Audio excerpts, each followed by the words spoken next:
There's another one you don't want to hear. Frankly, if it's alive. One, two, three, set, go.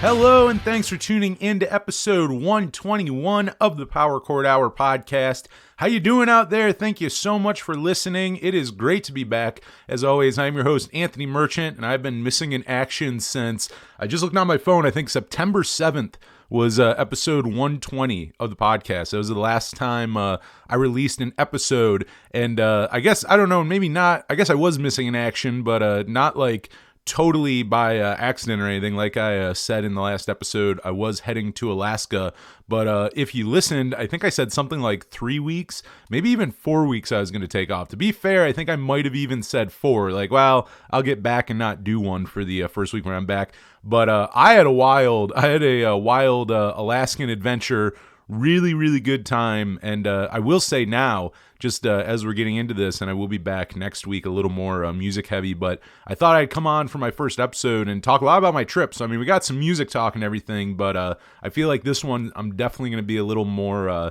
kind of travel talk heavy or whatever. Talk about where the hell I've been, basically. And I thought it'd be kind of a fun way to get back to the podcast. I've done one radio show since getting back to Jamestown, and it was really fun. I mean, kind of a little bit of shaking off the rust, but not terribly. Not really too bad. There wasn't like, having to sit there and like really work on things 1,000 times or anything. It kind of, for the most part, slipped back into just my regular, I do a radio show every week, but you still do get rusty. Really, that's not my first time taking like 6 weeks off of the show. I mean, I've traveled. Really, it's funny because I started the Power Chord Hour in 2016 as a radio show, and really that was when I started traveling too. That was when I graduated college. Even before graduating college, I got some traveling in that last semester. But like, I basically started doing both around the same time. So with that, a lot of that means that hell, like right away, because I started the radio show in February 2016, and in June of 2016, I went on a 2-month cross-country trip after I graduated college. I drove across the country for 2 months. So, I mean, like right off the bat, I am no strangers to taking breaks from this show, which maybe that's why we're not goddamn huge, and maybe that's why this show is still in our obscurity or whatever. We have a great little fan base. So I gotta say, it's very it's very rad what everything I feel like I've gotten to do with this show the last 6 years, which I mean, some of that I'll get into even on this trip with some of the people I went and hung out with. So, traveling, but again, we'll get into some music because the Power Chord Hour all kind of, circles into this. I don't know, I always feel weird because I'm like, it's a music podcast, so getting on here and just being like, I'm going to babble about, my adventures the last couple weeks, it, I don't know, seems off topic or off brand or whatever. But hey, it's a free show. If you don't like this, turn it off and come back for the October rundown next week. But yeah, so anyway, Alaska. I was going to Alaska, and originally I was going to go for 3 weeks, and I drove there. So it was going to take a week to drive there. I was going to take a week in Alaska, and I was going to take a week to drive back. And actually, that part did happen. So like all of that was normal. My being gone for I thought originally I was gone like 5 weeks and some change, but then someone on Twitter was like, I think you've been gone close to like 6 weeks. He was like looking at the dates, and I started doing the math, and yeah, he's right. If I wasn't right at 6 weeks, I was like a day or so shy of being gone a whole 6 weeks. But anyway, I guess I'll start from the beginning. Just leaving town and heading towards Alaska. I had to my first real stop was Minneapolis, and funny enough, I got to Minneapolis. This is I think how I know that I'm probably going to end up back there. Like I moved away from Minneapolis in 2019, and really I still really liked it, but I'd been there a year and hadn't done a whole lot. I was like, I enjoy it, but I'm like, all right, I'm gonna figure out where I want to go next. So I came back to Jamestown for what I thought would be 6 months or something, and then COVID happened like I think 4 months into me being here, and it's like, all right, I'm gonna be here a while. But since then, I mean, I've had a couple years, and I mean, going to different cities and just researching things and thinking about the place I've been to all 50 states now, And I mean, I've hit almost every major city, I'd say, in the United States. I mean, there's some I've missed, but I mean, I have a pretty good idea, I would say, of most cities and states, really, for that matter, and different parts of them around the country. Now, I mean, there's still pockets and places I haven't, it's not like I've seen every crevice of, say, Iowa or something like that, but like, enough to make to kind of form an opinion or go, okay, that's somewhere I'd want to live. That's someplace I wouldn't want to live, that kind of stuff. And Minneapolis, I don't know, I keep kind of coming back to the Twin Cities. And anyway, though, I mean, I got there Friday night, was going to hang out with some friends. I mean, it was a plan. It's like, okay, I'll stop there. I'll crash for the night and maybe even the weekend. I was like, I'll stay till the weekend. I didn't leave till Tuesday. I got there Friday night and didn't leave until Tuesday to start heading up to Canada. So, I mean, Minneapolis is just a good time is what I'm saying. It's I get pulled in every time I'm there. There's just too much to do. Like, just right away, it's like there's too much vegan food I got to eat in those days. There's too many record stores I got to go to. I mean, like hiking. I loved the Loose Line Trail there, which goes like way out like 60 something miles out of the city, and really cool trail system. I mean, the city parks there too. If you've ever been to the Twin Cities, there's not a better city park system. Like, truly, I mean, there's a fucking waterfall in downtown St. Paul. I mean, there's not a whole lot of cities that can say they have a waterfall in downtown. Which, I mean, Minnehaha Falls, amazing waterfall. And nice park, too. You get to go hang out on the Mississippi and everything. But, just so much that I have to go revisit when I'm there that, like a day doesn't... And then hanging out with friends and stuff, too. 4 days in, I mean, there's still shit that I'm like, oh, I never got to go here. I never got to do this or that. So, and don't worry, I basically started my Alaska trip in Minneapolis and ended it there. And I think I was in Minneapolis as long as I was in Alaska. But I mean, it's just a great city. So, I mean, I hung out with some friends and way longer than I thought, but that was okay. I was still good on time. And then drove up through the North Shore of Minnesota, which... I mean, that is one of my favorite parts of Minnesota. I mean, if I live in Minnesota, I want to live in the Twin Cities, but you go about not even 4 hours, really. 4 hours gets you probably closer to the very top of it, but like more like 2.5, 3 hours up to Duluth. And from there up, I mean, it's a drive from Lake Superior, from Duluth up to the Canadian border. I mean, you can keep going from there as I did, but of the North Shore of Minnesota. And I mean, to be honest, I've done the Pacific Coast Highway a couple times, almost the entire thing. I ain't hit the very bottom of Southern California and went up, but like I've done all of Oregon, all of Washington, and I'd say about 80% of the California coast.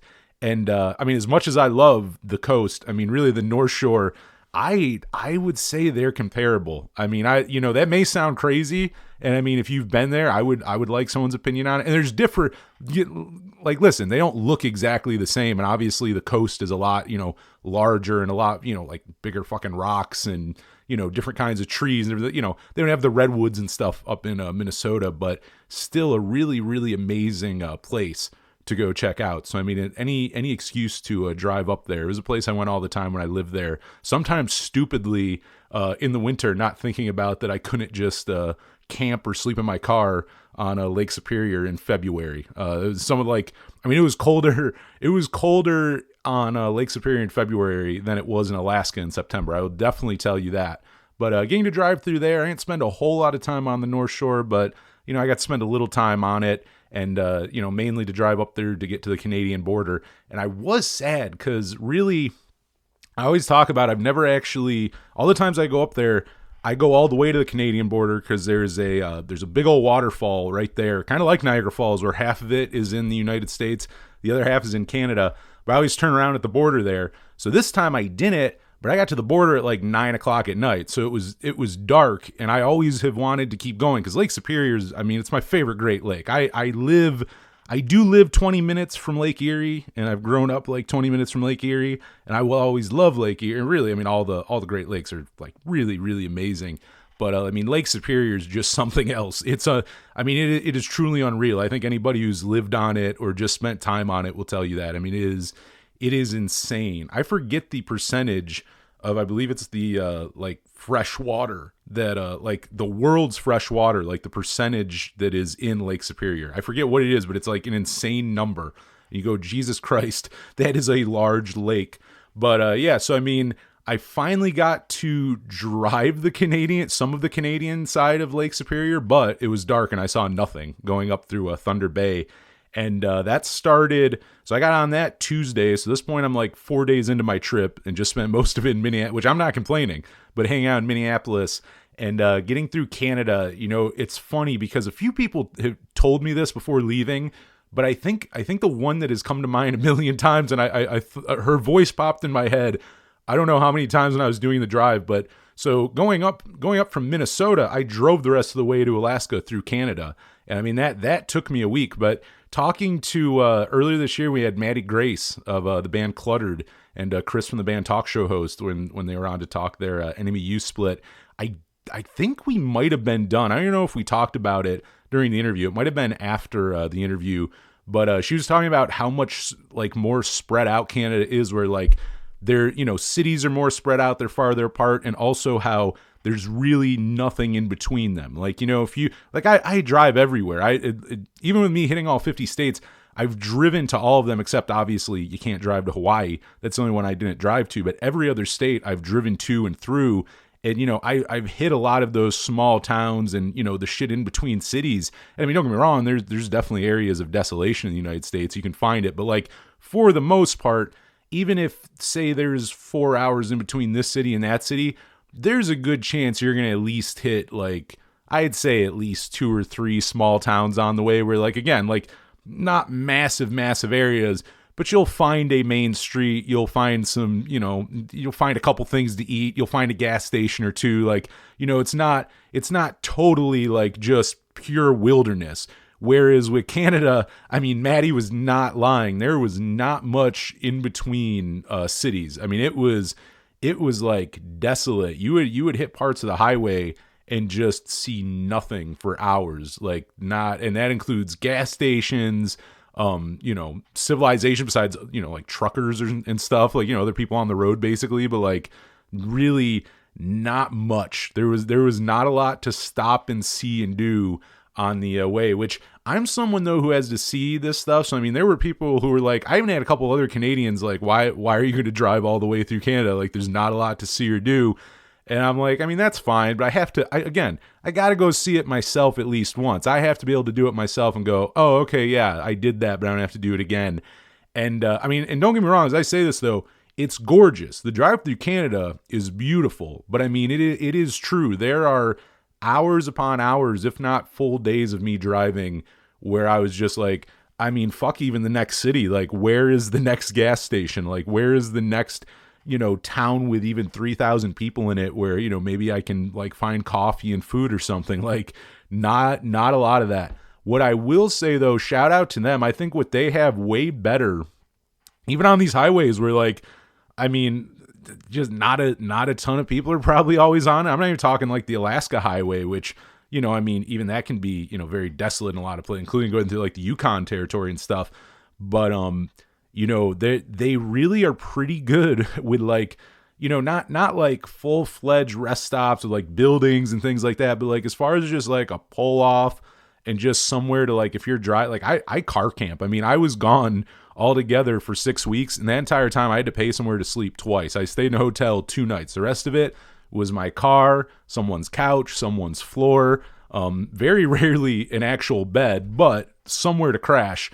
And which, hey, I appreciate it. That is how I have been able to hit all 50 states. I am far from rich, but you figure out those things. And I mean, a huge expense. Hey, you can stay in the shittiest motel, and trust me, I've stayed in some shitty motels. You're still paying $50-$60 a night, which, start doing the math on that. You ain't going to be out for a very long time. I mean, 6 weeks, even with the shittiest of shitty motels. Like, which, the other thing with that too is I know my car's a lot cleaner than some of the places I've stayed. Like, I know the budget in which I have for like staying in hotels for weeks on end. And I'm like, it's much better just to sleep in the car. And so, I mean, I did like that, I got to say, which I think is safer too. Cause I mean, drowsy driving is some serious shit.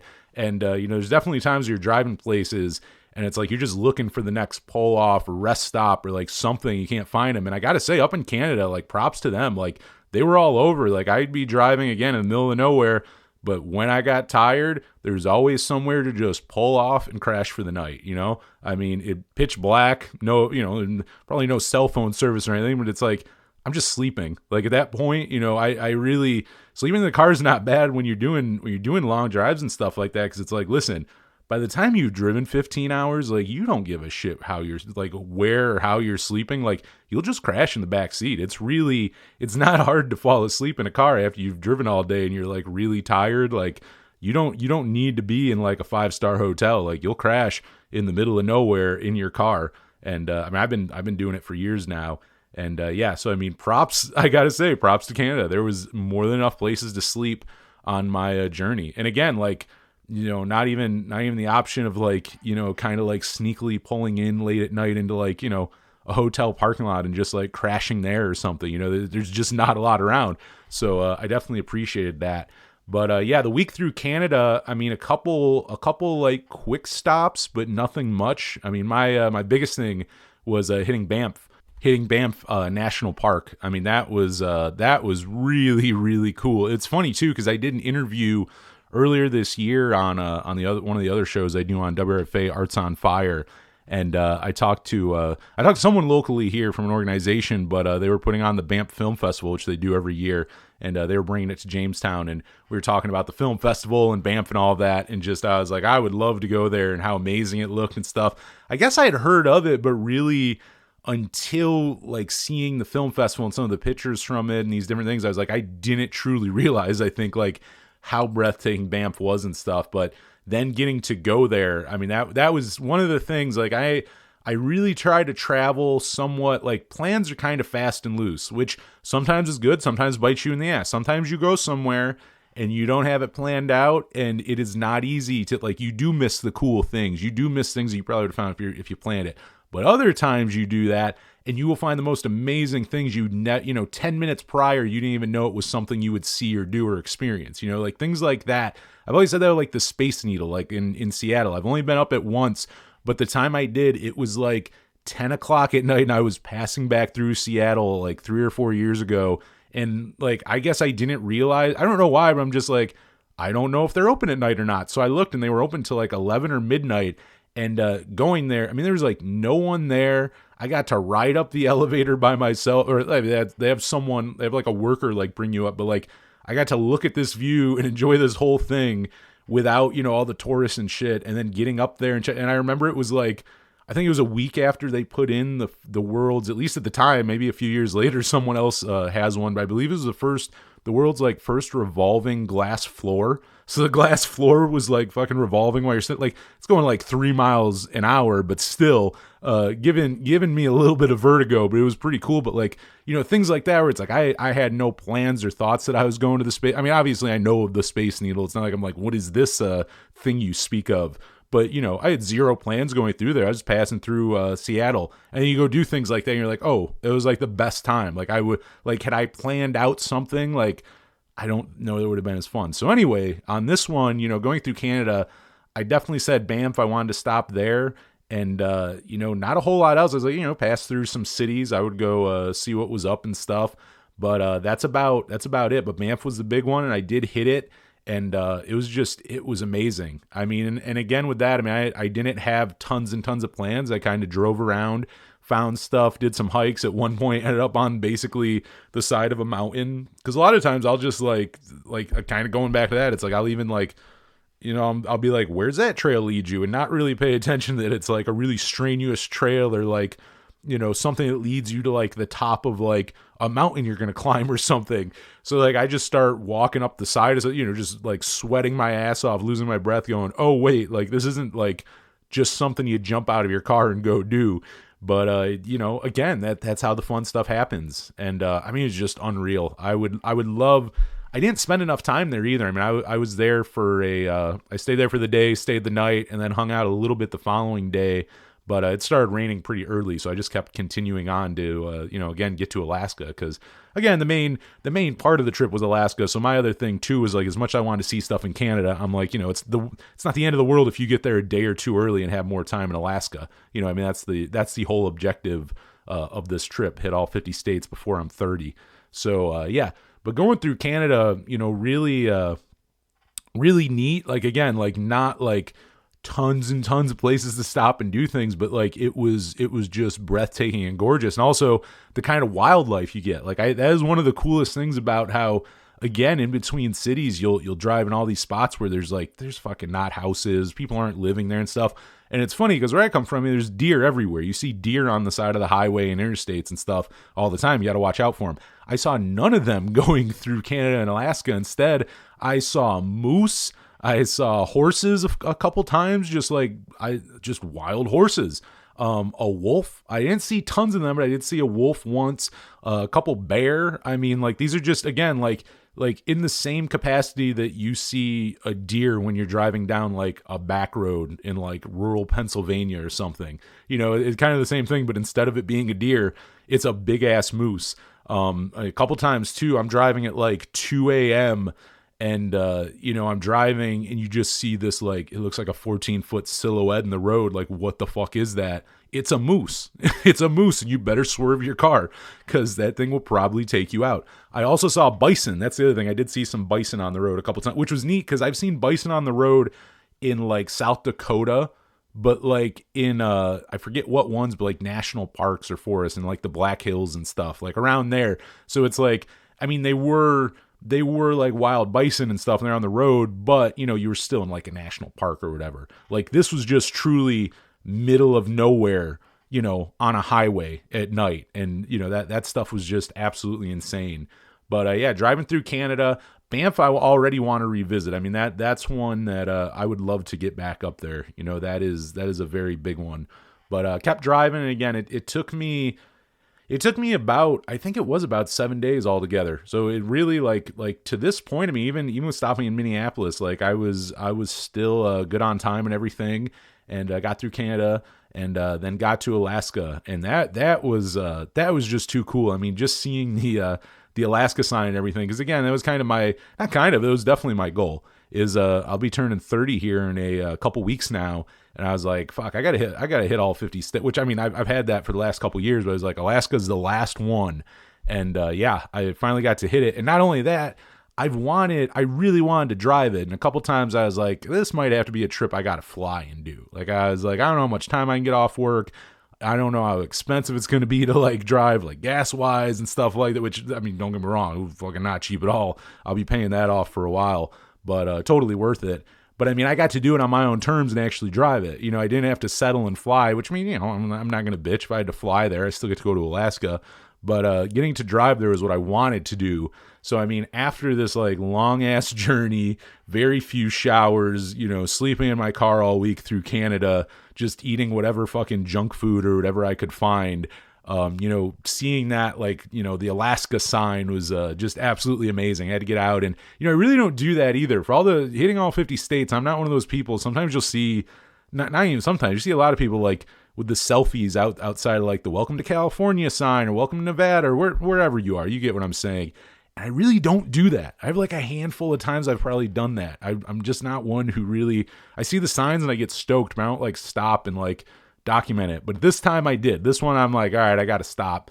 And yeah, took a picture with the Welcome to Alaska sign, and then kept on driving through. And I spent most of my time, so I spent a week in Alaska, which is not long enough. That I got to tell you right off the bat, a week, I didn't see half of it. That state is massive. I could not believe. I knew it was big, but again, it's kind of like where people tell you like a lot of Canada is desolate. I got to see it for myself. Maybe I'm stubborn. Maybe I just don't trust people. I don't know, but I got to see it for myself. And I mean, Alaska is just so goddamn huge. But most of my time was spent kind of in the middle of it. So my first real destination, I drove to Anchorage. And that's where I spent a good like 2.5 days there, maybe a full 3, and kind of uses like a home base, and then went down to Homer, Alaska, and then up to like Fairbanks and the stuff that way. But like, I mean, if you look at a map of Alaska, I mean, that's pretty central. They were having storms and stuff though, like more west. So I kind of also thought maybe I shouldn't go too far west. So I mean, I stayed there, and again, like I had like my biggest plans were like, well, I'm going to go to Anchorage for those. That was when I got the hotel. I'm like, I'll go to Anchorage. I'll get a hotel for 2 nights, I'll shower, I'll plan some stuff out, but like that was my main objective getting into Alaska. And then once I got there, it's like I'll find out what they got in Anchorage and what's going on and everything. We'll go find the vegan food, we'll go find the record stores, we'll go find cool shit to see. And it really wasn't hard to do. Anchorage was a pretty cool city. It's not a super large city. I mean, it's the biggest city in all of Alaska. And I want to say they have like 200,000 something people, if I'm not mistaken. Maybe it was like 275. But I mean, honestly, like the first day, because a lot of times I'll go through a city and just kind of start driving around and kind of see where I'll go, take a direction somewhere. Like maybe I'll put my GPS to like the city center, but once I get there, it's just like, all right, fuck it, turn it off and kind of drive around and see what you see. But like I would say, I mean, after a couple hours of driving around, I started looping. And I mean, it didn't even take a couple hours, but like that thing when you start looping and even like connecting the city and go, oh, I see where I'm at. If I take a left, I'll go back to this. Or if I go here, like it didn't take long to, and again, like with any city, I mean, you're still I'm sure there's pockets of things that I've missed and stuff, but like the main gist of it and stuff, I got pretty quick. But I enjoyed it quite a bit. There was definitely some good vegan food. As far as record stores, there was actually, I only found one, and I'm sure there's more than one in all of Alaska, but there can't be many. I'm trying to remember I feel like an idiot. I even bought a shirt from there. I'm picking up my phone right now as I'm buying myself time by yapping, but I have to remember the name of this place because you gotta give props to like the one record store in Anchorage at least. And I didn't really look much in Fairbanks. Maybe there's like one, because again, a couple other cities. So I mean, I'm sure there's some other stuff. Okay, there we go. Obsession Records is what it's called, and a great little record store in Anchorage. And I mean, literally, I mean, again, unless I was missing them somewhere, and I mean, if you want to get technical, I'm sure there was like, like a half price books or something around that had like a CD selection or something. But like, that's the only record store that I could find. And I mean, being a record store connoisseur, you gotta stop at the only one. So Obsession Records, one of my stops there. I didn't buy a whole lot, and I don't know, vinyl. Also, I mean, you gotta watch how much stuff you bring back too, because like if you're living in the back of your vehicle, I mean, I have space, but you only have so much space. So it's like, buying 30 records really is not a great idea for things like that. So I'll get CD heavy when I travel, really. Because the other thing too is if I'm traveling and say I hit like the West Coast in the summer or wherever, that it's really hot, it's like,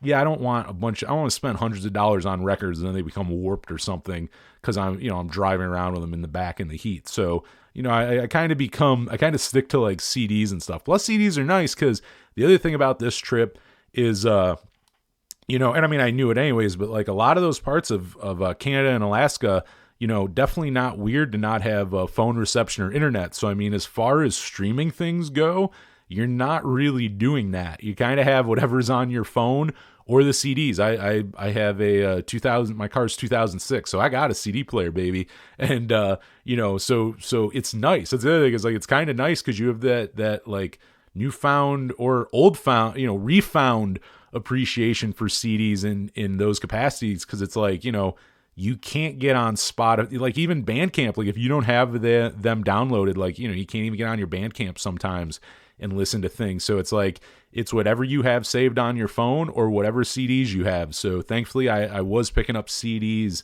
on the trip and did have those, but like you really get into like Fastball, their new record, The Deep End, really, really good. I had Tony Scalzo on the show earlier this year, but it was right before they were releasing it, and they put out their soundtrack EP, which is 4 songs off of it. It's like a 10-song record. So, I mean, it is almost half the record. But, like that was one that I just listened to a ton. It's like you can't, I mean, if you want to download some podcasts or something, but you got to think of that ahead of time, So it's like if I did find a city or something, it's like I might sit there for a minute and download some podcasts or like, just think out what I want to listen to and stuff. But like, those CDs and stuff, I'm telling you, they come in handy, and same with whatever albums you've saved on your phone. But yeah, like that Fastball one was one I definitely listened to a ton. But that's like, again, like I love, I don't really need a whole lot of reasons to like the dollar bin at a record store, but if you drive around and stuff, you grab it and it's like, hey, maybe I'll find I got time to listen to these, So the same way, like when people send you recommendations, it's like, hell, I mean, I got hours. So, I mean, I'd almost be a jerk not to listen to some of this stuff. But yeah, going through Anchorage, cool record store, cool, got some cool places to eat, met a few cool people, and found some neat, even like city parks and stuff like that.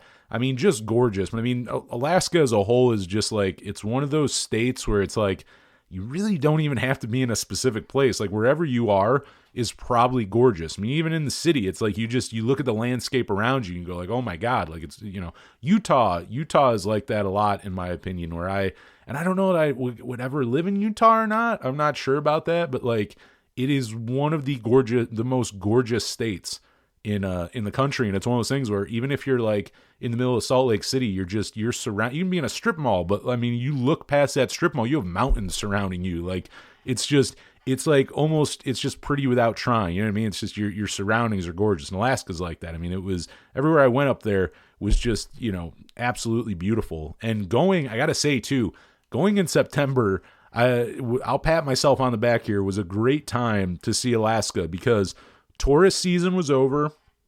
I really went nowhere where it was very busy, not at all. And but on top of that, it's before weather gets really bad. Like there was snow on top of mountains. Like when I went to like Denali, like, I mean, there was like snow on top of mountains and shit you could see, but like, that's about it. It didn't snow any day I was there. And I mean, there are a couple times I was wearing shorts. Like, I mean, the rest of it was kind of like hoodie weather, like nothing crazy in the least. So, I mean, September and the fall foliage too. The fall foliage was like so beautiful. And it's one of those things where, I mean, I get it. Alaska has seasons, but I always looked at Alaska just like I always thought of California before I went there. I assumed all of California was Southern California, and that's just not true. I mean, if you actually go to California, the entire thing, in fact, does not look like Southern California. And, Alaska, I was thinking of it just being really cold and snowing and, I mean, being dark for hours and hours or being light for hours and hours, like, just things like that, the things you think of before you actually get there. And then I go and it was just totally different from what I was expecting. And I couldn't ask for a better time to be there. Like even like Denali. Denali's a really good example of that. I mean, that was definitely one of my favorite places I hit. And one of the coolest things is it was like a week after the season ended. So, I mean, again, the weather's not ungodly. It was still great hiking. Actually, it's better, I would say. I prefer fall hiking over summers. It's not so hot. You know what I mean? You're not having the sun beat down on you if you're, if you don't have a canopy around you and stuff. You're not getting that really, really hot weather. So, like, I prefer the fall hiking, but going there, and then also they left a campground open. They don't leave all of them open, but they leave one campground open as first come, first serve for free. So, I mean, I guess Camp at Denali, like not in just a rest stop down the road or like something like that, like an actual bona fide nice campground, and camped there for free. And the next day got up and it like, I want to say like 30 miles in, it was like mile marker, maybe like 30. It was like somewhere around that. They closed the road. So after that, if you want to keep going, which I mean, you really just got in there.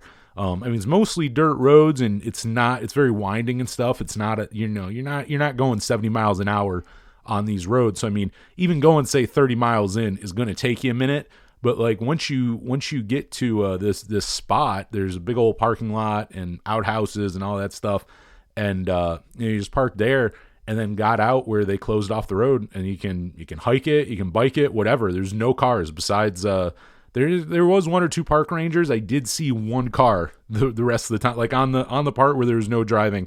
The whole time I saw I don't even know how many hours I was walking it. Definitely at least 3, maybe 4 hours I was out there hiking it. But yeah, I saw one ranger drove, I mean, he didn't even stop or anything, he was just driving through for something.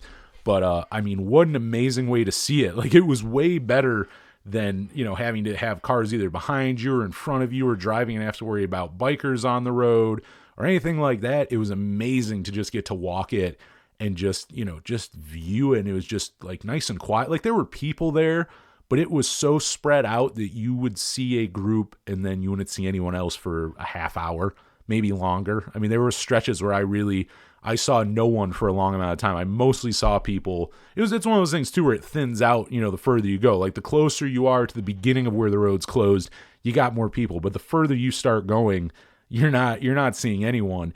But there were bears. That was the funny thing, is once I got there, like as I was going, and I mean it was very, I mean, as you should, it's common courtesy, but still, it's very nice that I had a bunch of people, like as you're walking it, they're kind of stopping and like different, and they weren't together, like just this, that, everyone's like, hey, heads up, there's a bear down that way and stuff. It's like he was far enough away, he's not on the trail, but he is there and stuff. And, I mean, I kept going, but it's like, as more people tell you, while you do appreciate it, you just start going, oh shit, maybe I shouldn't. Like, it's like after 6 people go, hey, there's a bear down there. You're like, God damn, there's a bear down there. But once I got there, I did see him. He maybe saw me, but he was like out, it's hard to be out in the open like this bear was and not be seen. I mean, it's a big ass fuzzball, going across like a stream. So it's like it was quite easy for me to see him, and thankfully he was far away. Because I must say, I not that I want to die this way, but I hike a lot. A lot of times I will go do solo hiking. I got no problem with that. If I'm traveling somewhere and I go by a cool ass place to go hike, I'm not gonna go, oh, I'm here by myself, I better not go do it. I go hike fucking probably places I shouldn't hike. But with bears, I mean, that's always my fear. It's like a bear will fucking kick your ass. Like I don't think I have to tell anybody this. So I'm always a little weary of bears. Won't lie. I've never really any bad encounters. Like not on the Blue Ridge Parkway once. I was feet away from like a cub that was like on the side of the trail, but the cub went running. But the thing with that worried me is if the cub's there, you gotta assume the mother is around somewhere. So, I mean, I'm minding my own business. I'm no threat, but they don't know that. And I don't really want to come in between a cub and a mama bear. So, there's things like that definitely crossed my mind. So as people are telling me that, I was like, fuck, maybe I'm going to die in Denali today. And, maybe ratings would have went up for this show I was talking about. I blame me going away for months on end traveling to why maybe we're not more popular. But maybe what it really is I just haven't been mauled by a bear yet in Denali, and that's all it takes. And then the show just skyrockets. It just there won't be new ones. There'll be no new episodes, but the 120 will be great. They're like, you ever that guy who got mauled by a bear? He interviewed John Doe once. So yeah, but that didn't happen. I'm back here now. But Denali was definitely a highlight of Alaska. And that was another one. I spent like, I got there a day, hung out a little, went camping in Denali, got up the next day, did that hike where the road was closed, took some pictures and stuff, and then went on my merry little way, and then to Fairbanks. And I am an idiot because Fairbanks, and most of Alaska, but Fairbanks is like an amazing place to see the Northern Lights. And for some reason, I had misread that September was not the time for Northern Lights up there. It was not a good time for it. It wasn't until November. I was convinced that because that was the one thing I was like, my birthday's in November, but I didn't want to go to Alaska in November because I'm like, you really don't know the weather. It'd be a lot more unpredictable. I rather September where it's still, somewhat in that in between, maybe summer weather, not totally, but it ain't winter yet. So, not going up November, but the one thing I was like, damn, I won't be able to see Northern Lights. And like, as I was leaving, Fairbanks was like my last place. I hung out there for the night and just went and did some stuff again, just kind of hung around the city. Not a huge, that place way smaller. Fairbanks has like 39,000 people, but they do have some cool stuff too, because there's also the colleges there and kind of has that, kind of college town vibe, even though it's bigger than a town. But, you get the cool shit a lot of times when you go somewhere, even if it's smaller. If there's a college there, you'll find cool coffee shops or, I ain't finding record stores there, but you find cool record stores and different stuff like that. If you can't tell, those are things in any city, I'm sure I've said it on here before, but vegan food and record stores are two of the biggest things I look for when I go to a city. And if you don't have good ones, I don't know that I want to be in your city. But anyways, spending the time in Fairbanks and then finding out, like, as I'm leaving on where would that be? I think I left on a Sunday or Monday, and realizing that actually, in fact, you can definitely see the Northern Lights there in September. And like the day I left in the daytime, but had I stayed that night, I looked later with the Aurora forecast, and it was it was a fucking good. What I'm saying is I really fucked up and missed seeing the Northern Lights, which I want to see so badly. And, I was so convinced. I truly had myself convinced. So I looked up. I'm like, no, not till November. Like, I'm not really going to be able to see them. So I didn't even waste my time really, like, looking into it farther. And I done messed up. But, yeah, Fairbanks was cool. Little place, just kind of hung around and did that stuff. And then started heading back. And, on the way, though, there wasn't like anything really definitive that I stopped at, but I mean, it's so gorgeous. It's the same with Canada where like, even those parts where there's not a lot to do, I mean, you'll just be driving and there's like this massive lake or something on the side of the road. And there's these great pull-offs and like these trails and stuff. You'll find the coolest shit in the middle of nowhere, really. So like, a lot of times I'll just do that too. So after Fairbanks, I'm like, for the rest of the time, I'm just like, I would just find random things on the drive back, whether to stop to take pictures or, hike 2 miles in and see what I see. Like, you just find that stuff on the side of the road.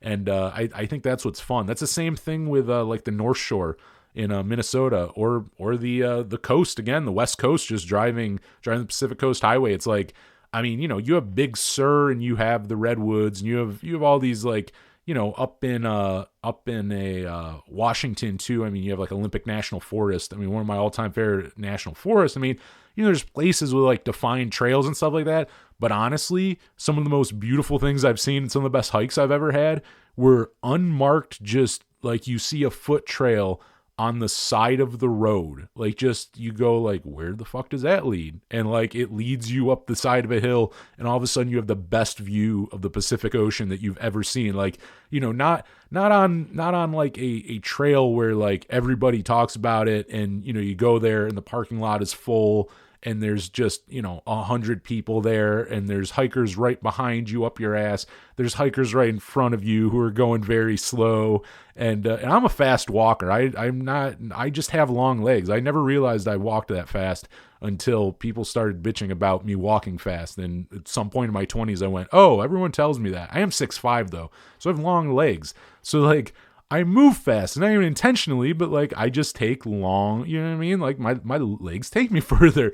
So like I hate that where like, cause then you don't want to be up behind someone. Like you don't want to be up someone else's ass when they're hiking somewhere, but like you also don't want to like, it's also, you don't want to like rush past them or try like, speed walking past them. You know what I mean? It's almost like driving on the highway and it's like you go get in the other lane to speed up and pass them and they start walking faster. Now you look like a dumbass who's like walking on their side, like just things like that, I guess it's me overthinking busy trailheads and stuff. But anyways, the best stuff you see is like on the side of the road, unmarked, I'm sure there's name for places by locals and stuff, but you're probably not going to find it if you Google search it, so I did a lot of that as well. Same with going from Anchorage down to Homer and down to the Homer Spit and everything. I mean, that was so beautiful. But and I'm blanking on the name. You go through a national forest. It starts with a C, and it's like right outside of Anchorage, and takes you most of the way down to Homer. And I mean, it was just fucking gorgeous. But it was the same thing. Like there was like a beluga watch place where you could park on the side of the highway and apparently watch for belugas and stuff. And I mean, like that's cool, but it was extremely busy. If you just went like, I don't know, 2,000 feet further down the highway, and then like on the left side of the road there was like a pull off that looks like nothing. Like you would almost not see it unless it's there. And I stopped at it and like climbed up the side and got the most amazing, like fuck where everyone was at the beluga watch place. I had a way more beautiful view, way like, a couple 100 feet higher than the rest of them. Now I saw no belugas, but it's the same. I'm a firm believer that if you go to the beluga watch place or like a trail called the Moose Trail, which I've done, and guess what? Whatever it's named, you're not going to see it. There's too many fucking people there. Like there's not, it's like going to Agate Beach on the North Shore. Guess what? You will not find any agates because everybody's going there to find agates. Like that's not the place you're going to find them. Everyone's going to that. The mooses aren't going to the Moose Trail because there's too many people on it, so you got to kind of find those alternatives. And I would like to think I'm fairly good at that. So I did a lot of that too. That's the other thing with not planning too much ahead. I'm like, I can find a national forest in like, you just drive around a little bit, you will find cool stuff. Like, and maybe it's not the headline trailer, the biggest one everyone knows, but you'll find some really neat stuff in there. So I did a lot of that for that week in Alaska. Like, again, I had some plans, but like so much of my week was just kind of like, what do I want to do this day? Like, what do I feel like doing today? But simply like, it was so amazing. Like, I mean, it was, one, it felt great to hit 50 states, but like just going up there, it is so beautiful. Like everyone should go check out Alaska. And if you have the chance to, I would still say drive it. Even if you don't, my whole thing, I've said now to everyone, I think what I would probably do next time, if you want to go there, you still got to drive through Canada, and there's some beautiful places to see in Canada. But what I think I'd probably do is, if I was starting in New York again, probably drive all the way through Washington State here, and then go up through British Columbia. Go hit Vancouver and all that, and go up, which it's still a couple days drive. You will still spend a few days in Canada. Like, you'll still see the Yukon, you'll still see British Columbia. Like, there's still stuff to see.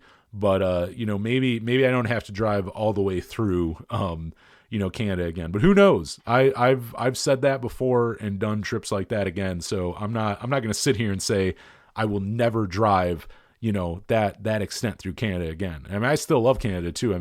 When I did hit cities and stuff, it was very cool. Finally got to eat poutine as well. I'm a vegetarian, so I really, most places I can't, but apparently Harvey's, the fast food place up there, their poutine, the gravy in it was vegetarian, and that was some good stuff. I guess really I had all those things separately, but mixed together, really delicious. Nice cuisine there. And did that, and definitely on the way back too, driving back through Canada. When I was coming back, I went through Washington, so I did hit Vancouver and all that, just went down through British Columbia into Washington.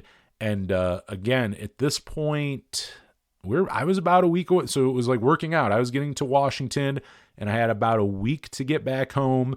And this is where things turn. This is where things turn in the trip. Everything, like, honestly, and even now with everything that happened, like, was really one of the most amazing trips I've ever taken. Like, it was so much fun. But I get to Washington, and I decide to hit up my boss at WRFA because he's so damn cool. I'm like, can I take a 4th week? Like, is there any way I could take a 4th week off of work? I pre-recorded a good amount of stuff, so like really, even though I wasn't there, a lot of stuff was still airing. We had new episodes and stuff. Now the Power Chord Hour, but my other shows. And he was cool with that. He's like, yeah, go ahead. I have family in California. I was like, I'm going to go surprise them and visit them. It was like another, 12, 13-hour drive, which, the drive at that point, 13 hours isn't shit. I'm just like, whatever. I'm going to go down there and surprise them. And went down to Sacramento, and was originally going to be there like 4 days and then drive the rest of the way back. I knew I was going to go back to Minneapolis and hang out and do a couple other things. But I got to Sacramento, and it was like, I was probably there a day and a half, maybe 2 days. And I kind of had a bad vibe when I got there. Like, there was just something, I don't know what it was, but I've been to Sacramento a million times. Not like a new place I go and I feel funny about this place. It's just like, I don't know, I had a bad feeling for some reason. And I was going to get some Jimboy's tacos one afternoon. Actually, it was October 1st, so we're that far in. I left town September 9th. And now we're October 1st, so I've been gone for a while. But I'm going to get Jimboy's tacos in quite a traffic jam. And some lady in a Mercedes-Benz comes up, fucking rear ends me so hard, she pushes me in a car in front of me, and just like wrecks. She hit me in the back, and my bumper and stuff got fucked up. But really, the front of my car got fucked up when she threw me into the truck in front of me, and my car is not moving super great after that. It ain't moving fast. It is not in the capacity to chase someone down. But she backs up. She really had a very good out here. She backed up probably like 3 feet and took a right, just bolted down the street. And her car got fucked up because there were pieces after. Her wheel well was still there, part of her light. Like, her car did get fucked up. But her apparently not bad enough where she could still like bolt down the street. So got me into a little hit and run there, which definitely not what you want. And again, like, I'm driving a 2006, and it's a very reliable car. I definitely would have driven it to Alaska had it not been, but still, it's a 2006 with almost 200,000 miles on it. Like, in your head, you're still like, well, shit, something could go wrong on the trip. Like there's always that. Really, any car you drive, though. I mean, I've had enough problems on drives and trips where it's like you can't predict. Like, yeah, if you know you have a bad radiator, well, yeah, you could probably guess something might happen. But like, there's so many things where you can plot and plan all you want, but accidents or a flat tire or something is just going to happen. Whether it's not really in your power most of the time. And kind of same with this, though. It's so funny. I mean, I drove it all the way from New York to Alaska, then down to California, like thousands and thousands of miles, ran great the whole time, gave me zero problems. And then that happened. Now, I mean, I guess you gotta look at the positive of everything. I mean, at least it did happen like 3-4 blocks away from my aunt's house. So while I was trying to figure all this shit out, I did have a free place to crash and I had a place to put my car. So, I mean, much rather it happened there than in the middle of nowhere or even like a city where I don't know anyone. And it's like, all right, I guess I got to go find a hotel or something, once my car goes in the shop. But yeah, that became, then my trip took a turn. Because the other thing too, I got liability on my car. Like, yeah, I probably should have thought it out a little more, even not full coverage. I probably should have had something else on it, but I got liability on the car. That's what I have. And I mean, I got to say though, with the hit and run, I saw it was a Mercedes. She had I saw it was a woman. I saw her vanity plate. It was something like misbehaving, a variation of that. It wasn't, obviously not spelled out exactly like that. But yeah, some asshole in a BMW with a fucking vanity plate. And it happened right under city cameras. Like there's a traffic cam and a city cam right where it happened. It was like right by the interstate. She was just an exit away from the interstate on if you know Sacramento, think where Yum Yum Donuts is on I can't think of the name of it, but that's what I always think of because I'm normally over there to go Yum Yum Donuts. But you get right on the interstate right there, and it goes towards oh my god, I don't know, I can't, I think Fruit Ridge Road it is. I don't know. That's where Jimboy's Tacos, the one I was going to, across the street from Dutch Brothers. I'm getting real local here for all the Sacramento listeners. But yeah, going that way, and she went down 33rd Avenue.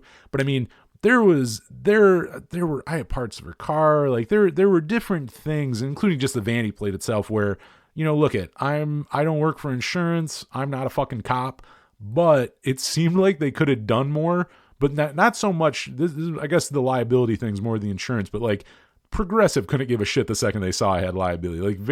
Like he calls, like I was in a hit and run, this and that, and then they pull it up and see you have liability. And again, I have liability. I get I'm not getting anything for that. That's not the point. But like any form of help of like, hey, can you access this? Hey, could you look up, I have this vanity plate. They wouldn't do a goddamn thing. And we're kind of assholes about it, honestly. I won't say everybody, but most people I talk to there were like shitty about it. And it's just like, I mean, you got to put yourself, it's like, I just spent all my money going to Alaska. I'm on the other side of the country, not knowing when to get home. My car's fucked and can't drive. It's like, if in any way you can help with this, evidence I have in just looking up this information, they want to do a thing. And then, yeah, the piece of shit cops out there, I mean, fucking not a thing, they couldn't give less of a fuck. Like, and again, I don't really know what I was expecting, including you talk to everyone out there, like, yeah, good luck in the Sacramento Police Department to do anything for you. And, again, I really wasn't expecting much, but like, it was even beyond, like, it wasn't even pretending, like, you know what I mean? Not even like just blowing smoke up your ass. It's just like, basically, yeah, we're not going to do anything about this. And it's like, I don't know. It's a shitty situation, it definitely not what I needed at the end of it. But again, I guess you got to kind of look at the positive of things. And I mean, I was in Sacramento, goddamn, like 2 weeks and some change. I mean, again, I was supposed to be there 4 days. I ended up being there a while because, again, this is all coming out of pocket, and I have to find a body shop. I have to find, and my car was pretty fucked. I don't know if there's any pictures on anything, maybe on our Instagram. I guess you have to go look, or maybe even I think on our Twitter, I might have posted a picture of my car. I'm sure it's out there somewhere. You can find a picture of it. I mean, it was pretty fucked up, mostly in the front end, but at the back end as well. And yeah, I mean, just trying to find a place I could afford too. Again, it's coming out of pocket. I mean, I had saved up to go to Alaska, but basically everything I saved went into going to Alaska. So by the time I'm in California, I'm already like, all right, I had enough money to get me home. And it's like, no bullshitting. It's like, I'm just going to get home now. And yeah, after all that, but I had a place to crash, and slowly but surely, it's still not in perfect shape. I mean, cosmetically, it's still definitely fucked up, but I got it mechanically good enough where it got me cross country. I mean, shout out to my car, because that thing, even after getting fucked up, and even after taking me to Alaska, back down to California, even with all that shit, it then got me, even after getting rear-ended and everything, then it got me back cross country, and no problems, no issues at all. So, I mean, shout out to my vehicle. It's a little power horse. We're almost at I almost thought we were going to hit 200,000 on the trip, but I was just a little under. I started the trip with like 187, I think, on the car, like 187,000 miles. And then at the end of it, I had 199,000. And I'm slowly but surely getting towards that 200.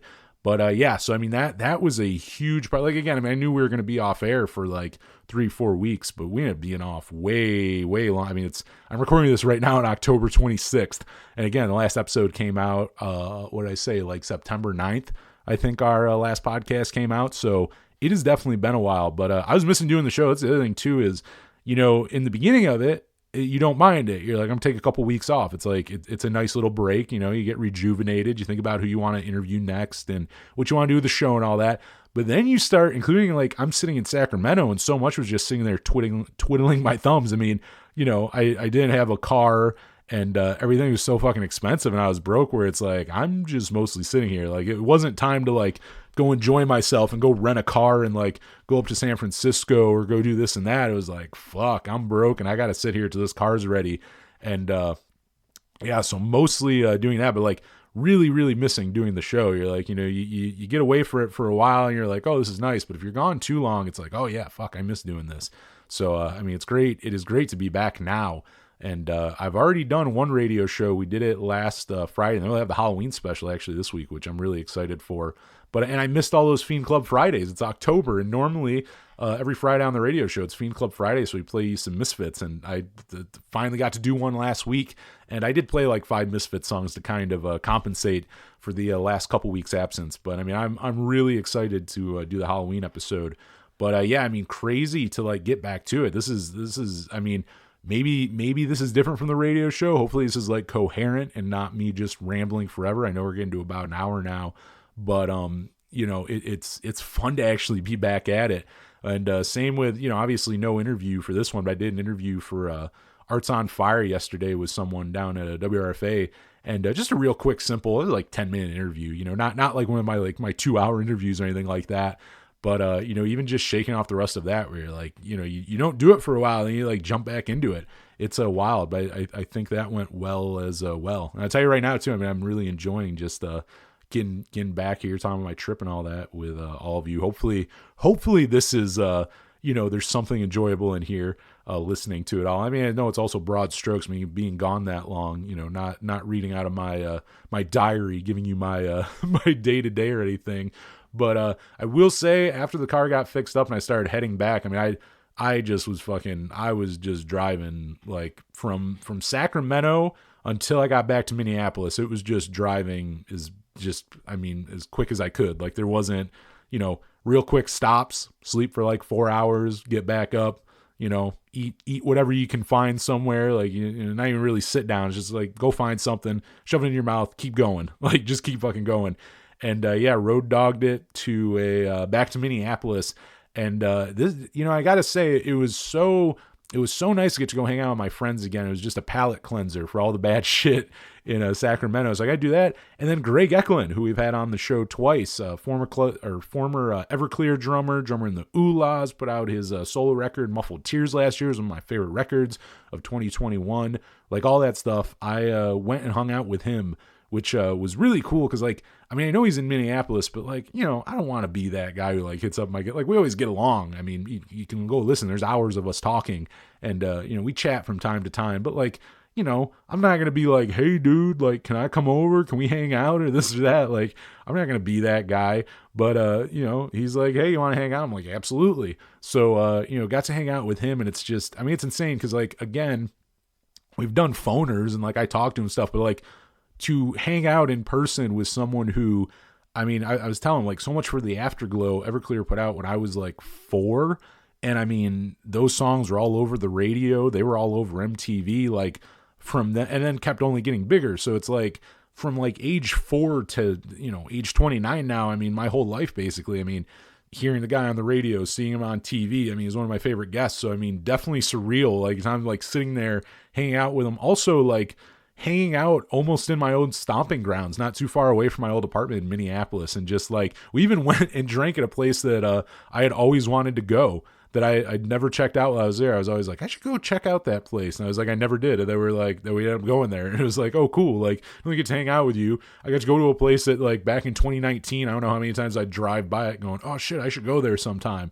So it was very nice. But I mean, just getting to hang out with him and talk music and just everything else and hear more about his documentary. I mean, you can go listen to that. We've talked about the documentary. It's not out yet, but he was showing me some behind the scenes stuff. And it looks really cool. I don't think he has any like set release dates or anything like that, but keep an eye on it for sure. I mean, Greg Eklund's on, Twitter and Instagram and Facebook and all that. And I would definitely keep tabs on him. I mean, once it's out, we'll definitely have him back on. But I'm excited for what he does with that. So getting to hang out with him and my other friends in Minneapolis a second time. And I was there, that time I was there for a shorter amount. I got there Friday night and stayed until Monday. So that was like a day less than my first one. But again, like I don't know. I mean, I don't have any set plans right this second, but like, I think I'm going back to Minneapolis eventually. Like, I mean, unless a job or something takes me somewhere else, like maybe, but like, I probably end up back in Minneapolis. Like, I just love the Twin Cities. There's just something about it. I love it up there. So it's like, I don't know that I see another place for that I fit in as well as I do up there. So I could definitely see myself back there. But yeah, getting to hang out with Greg, and when I was done there, heading back, the other one again, got to have those palate cleansers after my car getting fucked up. I got to go hang out in Chicago. It was so nice too. Like, I kind of love these. A truly quick hang with my buddy Ben Perlstein, who I've definitely talked about on this show. He played bass in the Benjamins, the Drive Thru Records band, which if you go listen to the top 5 Drive Thru Records, I won't say where it's on there, but their album, The Art of Disappointment, one of my all-time favorite releases from Drive Thru Records. And again, I won't spoil where it's at on there, but if you go listen to that, you'll be able to tell how much I fucking love that record. But a great dude. I mean, he used to be in Man Planet. He has some cool stuff going on right now, which I'll put some links to in the podcast notes, because he's doing some stuff with his brother. They're called the Rexley Brothers. They got some stuff on Bandcamp, and then also a band called Squibbers that he did actually with John Phillip, also of the Benjamins. So it's like it's basically the rhythm section of the Benjamins doing. It's kind of like, I'm not a big Grateful Dead guy, but they do Grateful Dead, but it's like, from people who are like from the punk rock world, and don't get me wrong, I mean, really good musicianship. I don't mean it like they've like dumb songs down to like 3-chord punk, but it's these people who understand 3-chord punk and things like that and are doing these songs. Like, they did a really impressive job. So I'll put links in the description, because you should go listen to those, as well as the Benjamins and Manplan and all that. I mean, Ben's done a bunch. I mean, also manager of Tommy Stinson for a while. I believe he tour managed that Replacements reunion tour when they were doing that. I know he worked with Modest Yahoo for years, like a Direct Hit, a bunch of Screeching Weasel, a bunch of bands, like just tons. Like, cool guy. Has done stuff for Riot Fest, all that. And that was the last time I've kept tabs with him. We've talked, but like the last time I saw him in person was last time I hung out with him in Chicago in 2017, like the day after Jawbreaker reunited at Riot Fest. And I ran into him at the Jawbreaker documentary the following day. And then we hung out. I stayed at his house and we hung out. And I mean, that's not the only time. We've hung out many a times, which is crazy. Because like, again, like, he's a dude who I may not see in person for like 5 years, but like, we'll have these great hang sessions. And this one was truly like, I even stayed the night in Chicago. I stopped, I think I was with him maybe 4, I might have gotten there at like 5, and we hung out till like 9 at night, basically. Those are the greatest though. Like, I was just traveling cross country. I just stop in Chicago and we just fucking bro down for 4 hours. Like, those are the best. Like, it's like, okay, like, it kind of rejuvenates me too. Cause it's funny, cause I still have like an 8-9 hour drive from Chicago back to Jamestown. But again, you got to think of how many hours I'm driving. Like, I don't really know any truck drivers, but like, I would assume if you talk to like a truck driver who's just fucking driving on 80 and going cross country all the time, like, eventually there's drives where people go, oh my God, a 12-hour drive. I'm like, I don't really give a shit. Like, 12 hours, whatever. Like, so my whole thing is like, even though it was like 9 hours back home, I look at Chicago and I go, oh my God, I'm almost home.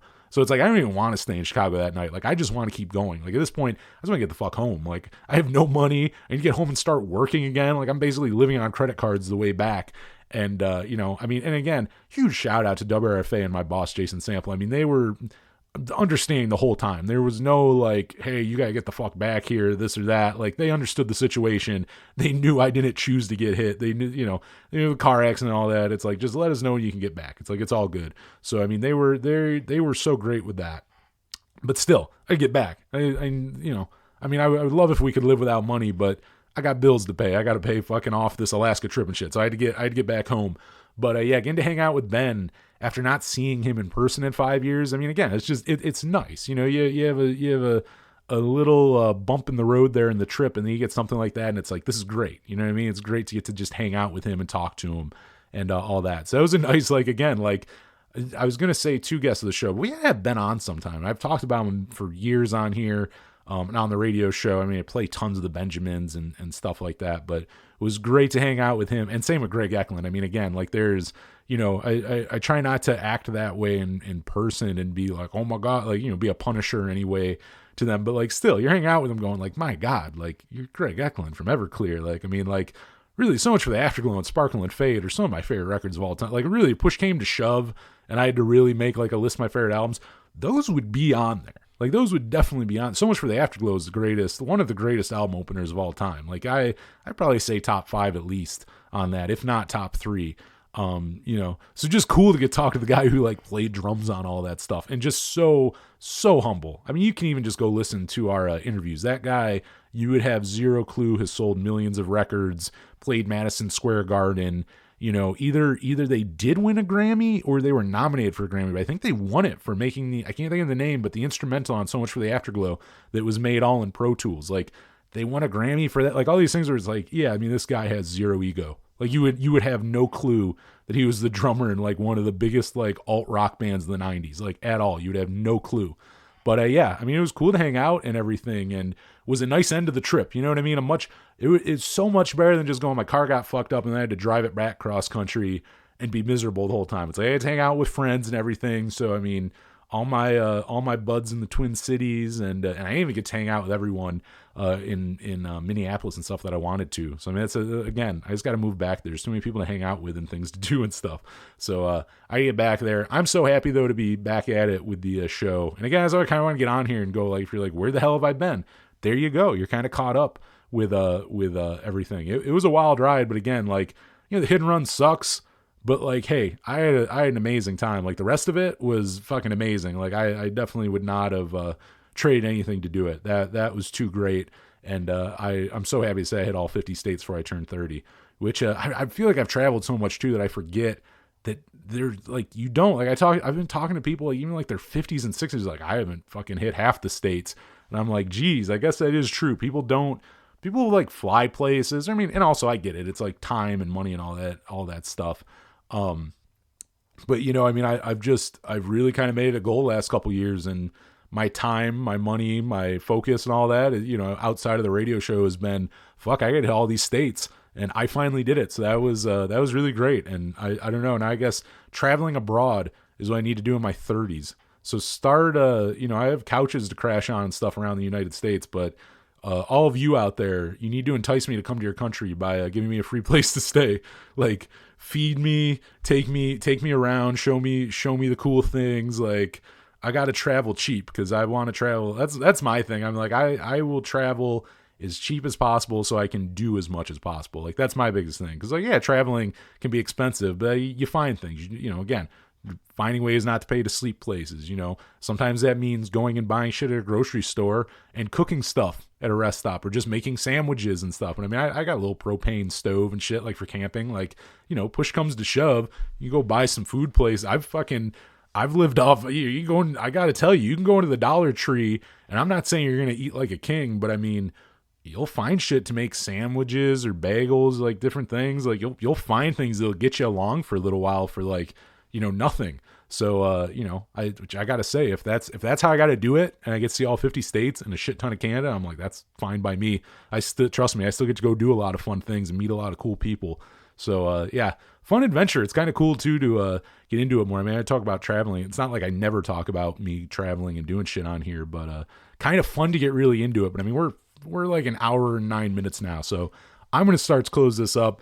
I'll leave those links below, and I'll also say I'm terrible at asking for donations. But again, I had to pay out of pocket for that car. So, and I just went to Alaska. So I'm fucking broke. So if you do enjoy the show, and you don't have to, people, you may not have money yourself, but if you'd like, I will put a link to, like a couple months ago, I started a PayPal account that you could donate to the show. So if you'd like to donate to the show, because this also still costs me money, even while I'm still paying the other shit off, trust me, your donations will not line my pockets. I will not be dancing in your money like Scrooge McDuck, or swimming it, I guess I should say.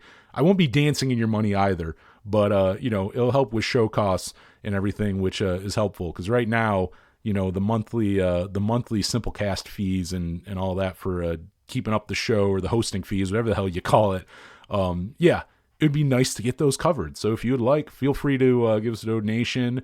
Or, if you don't have money, that's all good. Or just fucking wish me well. Feel free to wish me well. But, all is good. I've been home about a week now. And, yeah, it's kind of nice just getting back to mild-manneredness, getting back into a routine kind of. But, yeah, that's going to be this episode of the Power Chord Hour. Again, I just want to kind of get on and let you know about all that. And next week we'll get back into the music. It'll be the October rundown. And maybe I'll talk more about, like, the music. I talked a little bit about what I was listening to on the trip, but maybe I'll get more into like the music I was listening to. And I mean, obviously we'll get into Blink-182 and all the other stuff. I feel like there's a lot of good shit in October, so we have a lot to talk about next week, so come back for that. But until then, for the Power Chord Hour, I'm Anthony Merchant. Thank you so much for listening.